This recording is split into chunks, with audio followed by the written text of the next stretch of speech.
सभी शिक्षक साथियों को मेरा नमस्कार। सब्सक्राइब कीजिए टेक्निकल मास्टर चैनल को और बेल आइकन को दबाइए हमारी लेटेस्ट वीडियो सबसे पहले देखने के लिए। साथियों, आपका एक बार फिर से स्वागत है आपके यूट्यूब चैनल टेक्निकल मास्टर पर।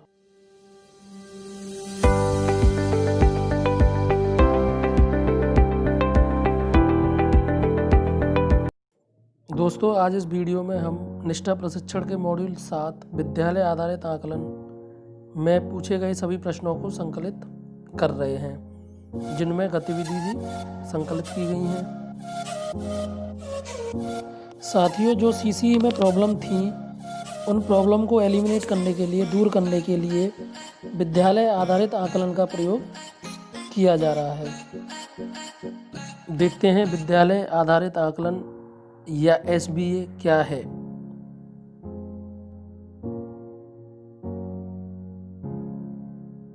अगर आपने अभी तक हमारे चैनल को सब्सक्राइब नहीं किया है तो चैनल को सब्सक्राइब कर लें।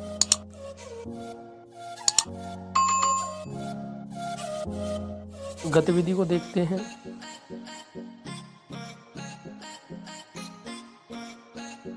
सही विकल्प चुनें, ये प्रश्न पूछे जाएंगे इसमें। सीखने के लिए मूल्यांकन में समग्र पाठ्यक्रम अपेक्षाओं का मूल्यांकन किया जाता है, ये गलत है। सीखने के लिए आकलन को योगात्मक या अंतिम मूल्यांकन भी कहते हैं, तो ये सत्र के अंत में किया जाता है।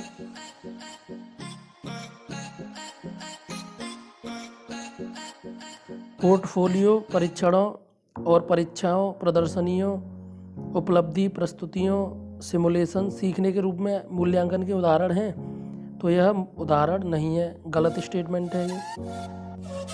अब ये देखिए, यहाँ पे विद्यालय आधारित आकलन हेतु आकलन कार्यनीतियाँ बताई गई हैं, तो आप इनको देख सकते हो, जिसमें अवलोकन, साक्षात्कार, स्व आकलन, सहकर्मी आकलन, समूह कार्य आकलन आदि दी गई हैं। सीखने के लिए मूल्यांकन में शिक्षक अपनी योजनाओं को समायोजित करते हैं और सुधारात्मक शिक्षण में संलग्न होते हैं, बिल्कुल सही है।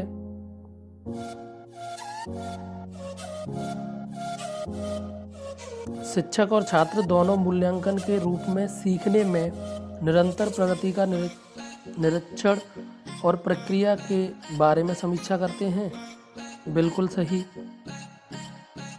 स्वमूल्यांकन और सहकर्मी मूल्यांकन कौशल का विकास सीखना के मूल्यांकन में आता है, यह गलत कथन है।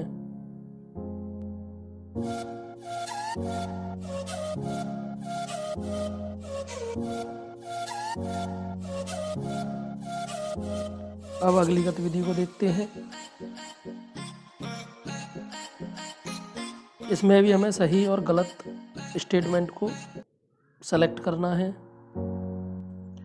छात्रों को अपने स्वयं के कार्यों के साथ साथ अपने साथियों के मूल्यांकन के लिए पर्याप्त अवसर नहीं दिए जाने की आवश्यकता है, यह गलत है। अवसर दिए जाने की आवश्यकता है। ये देखिए, यहाँ पर स्व आकलन में बताया गया बच्चों को अपने काम या अपने साथियों के आकलन के लिए पर्याप्त अवसर दिए जाने की आवश्यकता है।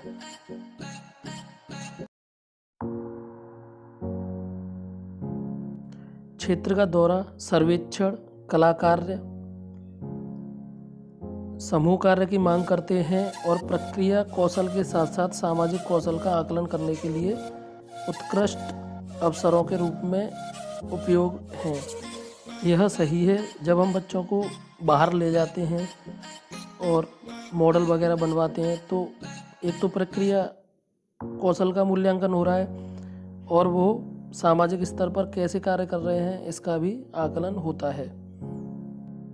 देखिए, जैसा कि समूह अधिगम का आकलन में बताया गया है, शैक्षिक भ्रमण, सर्वेक्षण, कलाकृति, प्रयोगों, परियोजनाओं आदि से जुड़ी गतिविधियां समूह में काम करती हैं और इनसे क्या होता है, प्रक्रिया कौशल के साथ साथ सामाजिक कौशल का भी विकास होता है।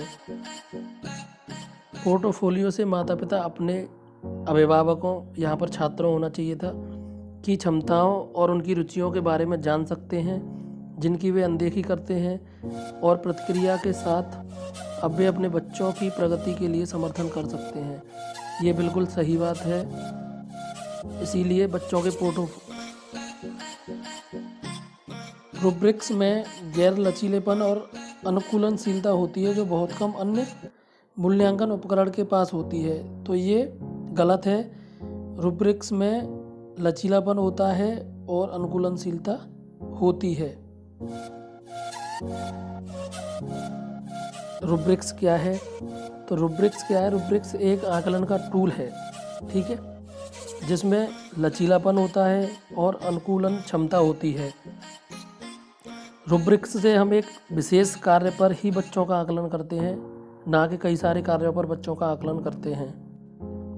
एक रूब्रिक कई कार्यों पर छात्रों का आकलन करने के लिए उपयोग किए जाने वाले मानदंडों का एक व्यापक समूह है, तो ये गलत है। रूब्रिक्स से हम केवल एक विशेष कार्य पर ही बच्चों का आकलन करते हैं।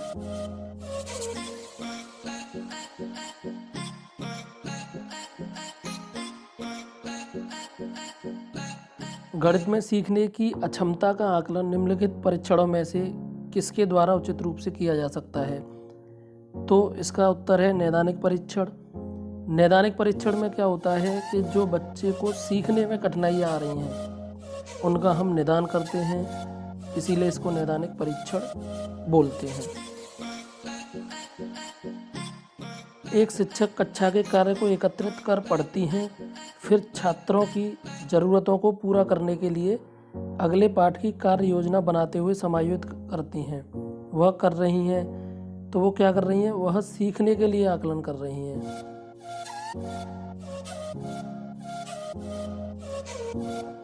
आइए यहाँ पर देखते हैं सीखने के लिए आकलन क्या होता है।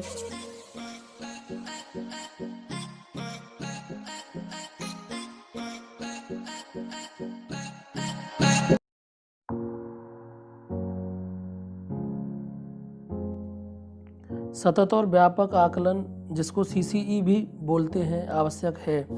तो किस लिए आवश्यक है? यह समझने के लिए कि कैसे अधिगम को अवलोकन, रिकॉर्ड और बेहतर बनाया जा सकता है।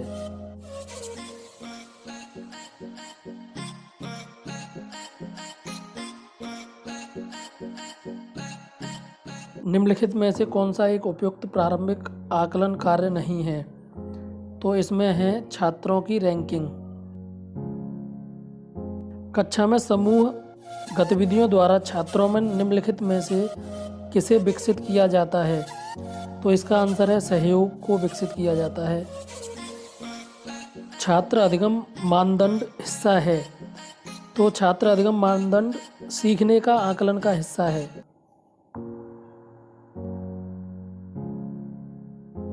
निम्न में से कौन सी विद्यालय आधारित आकलन की मुख्य विशेषता है? तो इसका आंसर है योग्यता आधारित गतिविधि।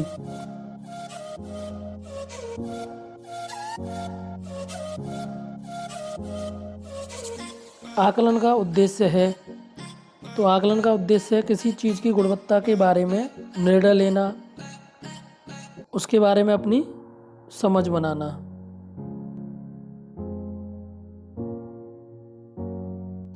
निर्देश के अंत में उपलब्धि का आकलन करना सीखने का आकलन है, नैदानिक नहीं है। सीखने के रूप में आकलन नहीं है और सीखने के लिए आकलन नहीं है, सीखने का आकलन है। अधिगम का अनुवीक्षक आकलन हिस्सा है, किसका हिस्सा है? रचनात्मक आकलन का हिस्सा है।